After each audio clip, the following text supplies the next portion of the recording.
Hello YouTube. You'll have to try and forgive my voice. I'm suffering from the cold and sore throat and whatever that's going on around. This video is about the anomalies that I've heard in The Winner Takes It All, which I have to say aren't many. And so what I will do is try and concentrate as much as I can on the piano, because the piano is quite an interesting part of the song.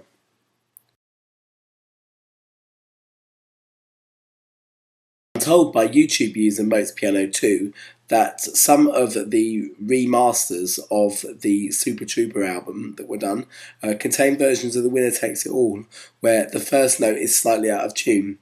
Now, the site that he linked me to, which was ABBA Plaza, suggested that this was down to some of the remaster engineers using versions of the master tape that came from the single, and therefore not allowing the tape to come up to speed first, and that perhaps if they'd used the album, then that or the master tape that was from the album, that wouldn't have happened. But I disagree with that. I think that if you remaster an album, that you would do each song one at a time anyway. You would never just stick the master tape on and press play and record and hope for the best.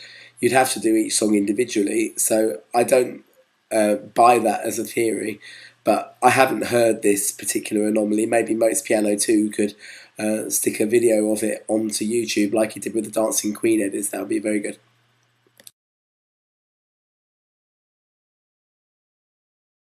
One thing that's becoming more evident to me each day is that the remasters of the CDs are all different depending on who's remastered it and when it was done.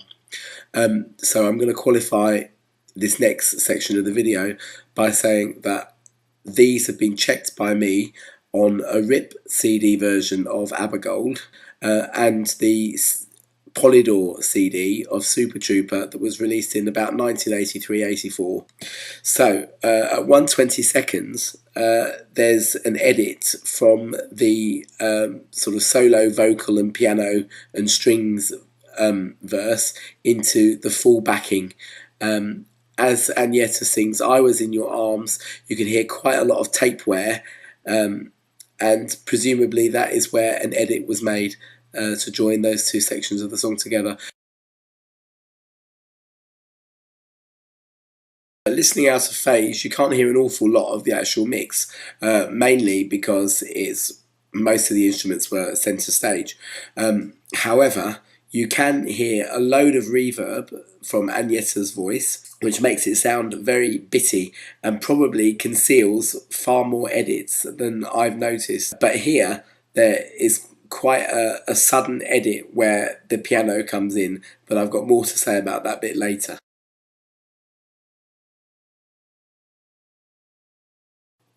There's a beautiful string flourish, however it is an overdub. I think it covers an edit from where Agneta's just sung that final very dramatic verse against the piano and not much else, and then the full backing comes back in for the fade out.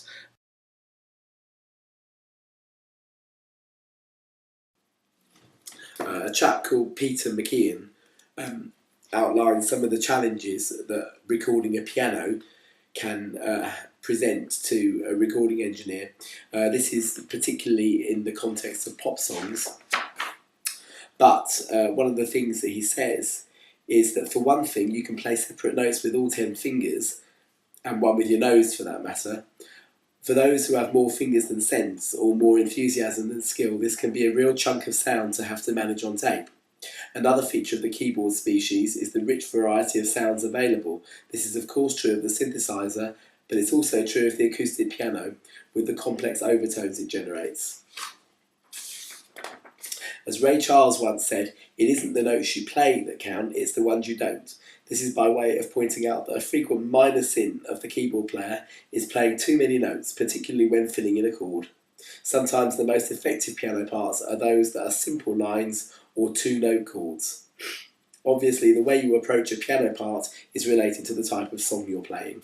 Now, with The Winner Takes It All, the introduction up to the sort of first 14 seconds of it is a very full piano tone that's quite bassy, and it's quite melodic and arpeggiated. Now I'm going to have a little go at playing that. It's very hard, it's in 6 flats, and if I play any mistakes, it's probably a C flat.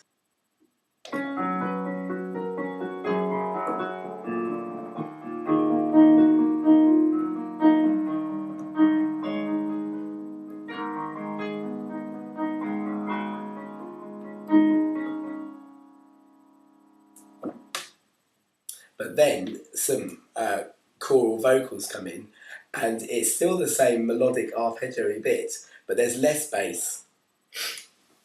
Now, during the first verse, the acoustic guitar becomes much more prominent, and the piano just plays very basic chords, as McKeon would suggest.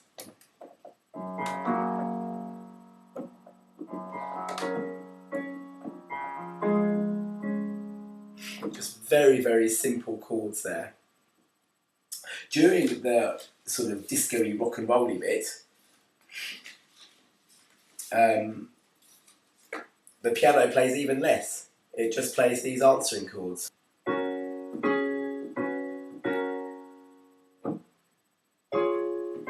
Just the right hand. Now, at the 2 minutes 22 seconds piano overdub, the sheet music gets phenomenally difficult, and if there are mistakes here, just excuse me.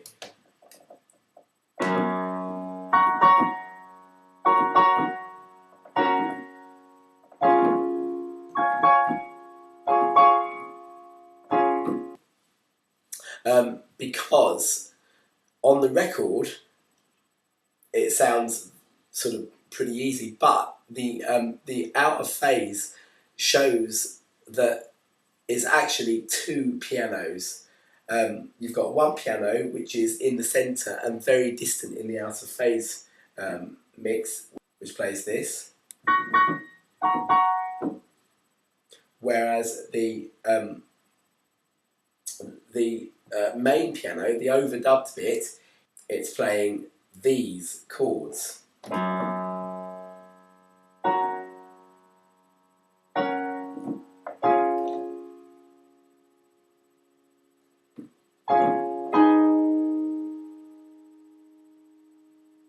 so on. And it makes it much, much easier. Cheating, in other words. And really, that's all I've got to say about The Winner Takes It All. Fabulous song. Probably quite a straightforward recording.